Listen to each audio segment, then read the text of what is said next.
Bom, bom dia. Uma honra, um privilégio poder estar aqui ao lado de tantos companheiros e companheiras nessa luta. Ouvindo, né, com muita atenção cada um desses depoimentos, eu me prendi um pouco no depoimento do Dr. Jorge. Eu procuro, muitas vezes, entender de onde vem essa motivação de um promotor, de um delegado, de um membro do Judiciário, de um membro do Tribunal de Contas, para efetivarem essas perseguições de maneira tão contínua e tão permanente. E não tem como, pelo menos para mim, não associá-las aos torturadores da década de 60 e 70, e muito embora com dimensões diferentes ou armas distintas, e eu penso que a classificação de psicopatia ou assemelhados me parece muito adequada. Eu venho de uma carreira política, uma longa carreira política, como grande parte dos que estão aqui presentes, desde o movimento estudantil, posteriormente na universidade, fui vereador e presidi a Câmara de Goiânia por 2 mandatos. Tive a oportunidade de presidir a lei orgânica do município de Goiânia, um momento rico, em paralelo à Constituinte. Na sequência, tive o privilégio de ser secretário de Saúde de Goiânia e nunca tive absolutamente nenhum problema nesse campo. Em 2010, final de 2010, fui novamente convidado pelo professor Paulo Garcia, era prefeito do Partido dos Trabalhadores. Eu tinha sido secretário de Saúde anteriormente com o prefeito do PSDB, fui convidado pelo prefeito do PT para assumir a Secretaria de Saúde, e ali fiquei em 2011 e 2012. Já vinha, então, de uma experiência, ou de algumas experiências, mas talvez tenha cometido alguns desaforos, né? Afrontei o presidente do Conselho Regional de Medicina, na época. Ele queria indicar o coordenador de saúde mental, ele é dono de uma clínica psiquiátrica, eu recusei, obviamente. Sofri 25 sindicâncias no Conselho Regional de Medicina, que só se encerraram depois que eu saí da Secretaria de Saúde. Tive um embate com o GAECO, que exigiu que eu fizesse uma intervenção num hospital sob investigação. Me recusei. A gente não tinha cultura organizacional para assumir um hospital oncológico daquele porte, mas participei do processo de reorganização do hospital. Isso levou a uma busca e apreensão, uma guarnição de metralhadoras na Secretaria de Saúde. 2 ou 3 meses depois, o juiz autorizou que buscassem um processo administrativo da Secretaria. Coletivas na imprensa, dizendo que eu seria preso, e eu comprovei que esse processo já tinha sido entregue 1 mês antes. O GAECO ficou absolutamente desmoralizado com essa ação. Publicamente, obviamente, como secretário de Saúde, eu tinha algum acesso para que essas questões ficassem públicas. Como disse a colega, fui ameaçado por um promotor que queria que eu mudasse o nome Maternidade Dona Íris, uma maternidade em Goiânia que tinha sido criada na década de 1960 e recebeu o nome da esposa do então prefeito de Goiânia, Íris Rezende Machado. Falei que não trocaria o nome da maternidade, porque era um absurdo me envolver com isso, já tinha muita dor de cabeça, e que quem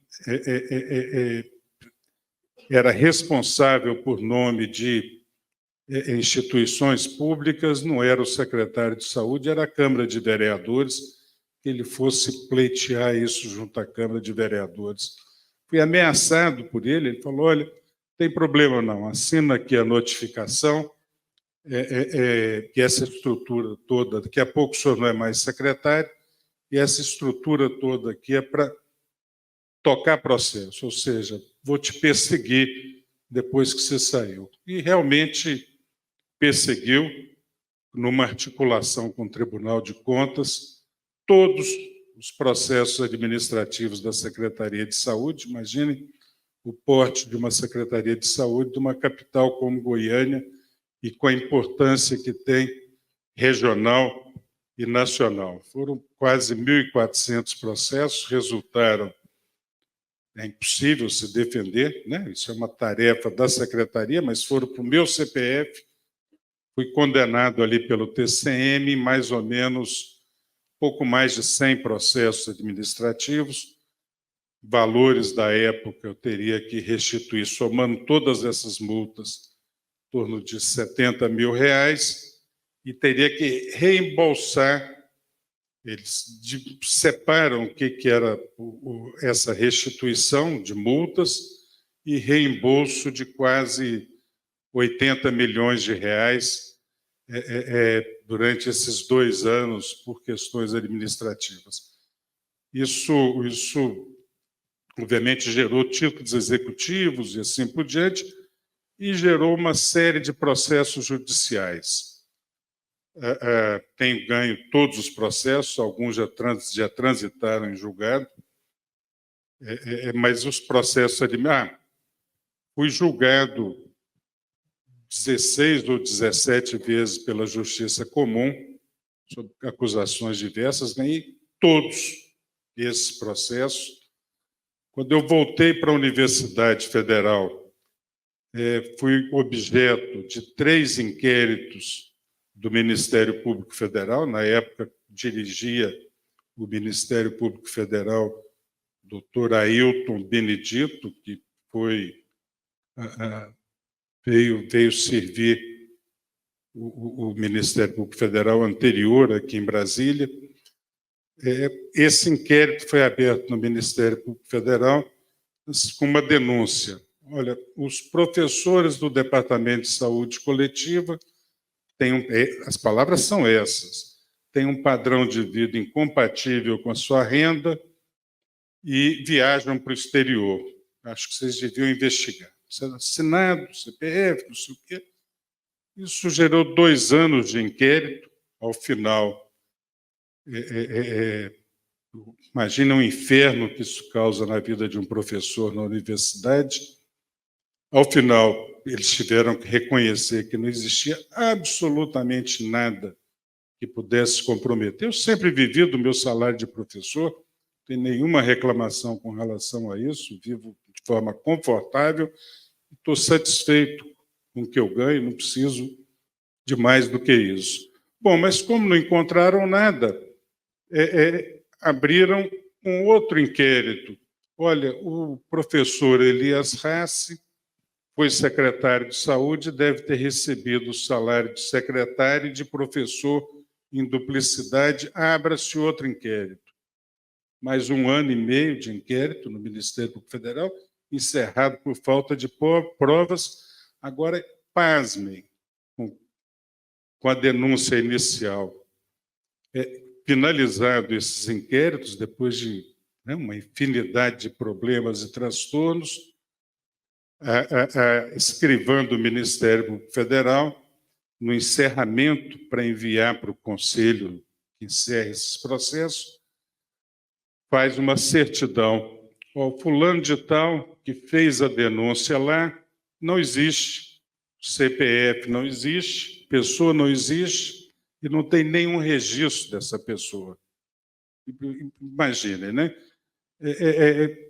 só posso dizer o seguinte: aparentemente, essa denúncia, os tipos do computador, são os mesmos do despacho, do primeiro despacho que abre o inquérito do Procurador da República do Estado de Goiás. Não estou nem dizendo que foi ele que falsificou a denúncia, mas sequer investigaram para que isso pudesse ser apurado.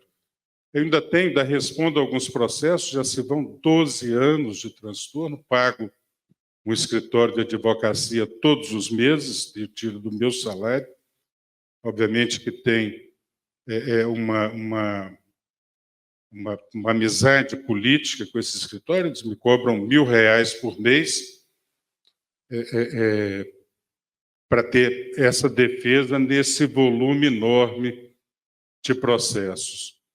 Há um tempo atrás, um aluno meu de biotecnologia falou assim: Elias, sei que você tem muito problema, não sei o quê, eu tenho um amigo no escritório de advocacia em Brasília, você não quer bater um papo?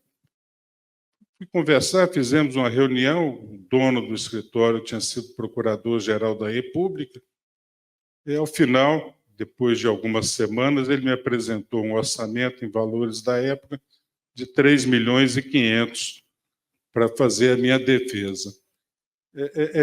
Mas talvez seja factível mesmo. Eu conversei com outros advogados em Goiânia, conversei, né, que pudessem eventualmente auxiliar, porque por R$1.000 por mês, esse advogado não tem o tempo suficiente necessário para promover todas as defesas, muito embora tenha uma qualidade excepcional, tanto que já ganhou todos os processos que foram julgados e está ganhando os restantes mais alguns anos. Eu espero que isso termine. Pronto.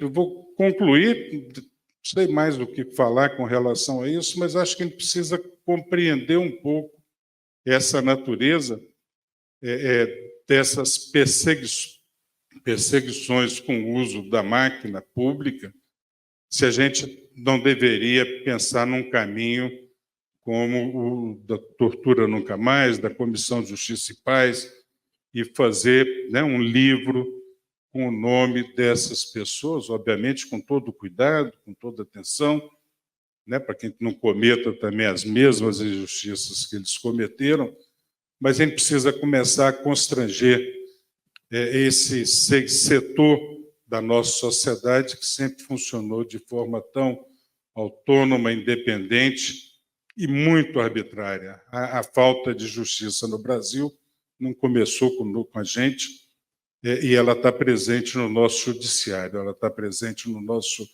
Ministério Público, sim, que descolou da realidade brasileira. Muito obrigado.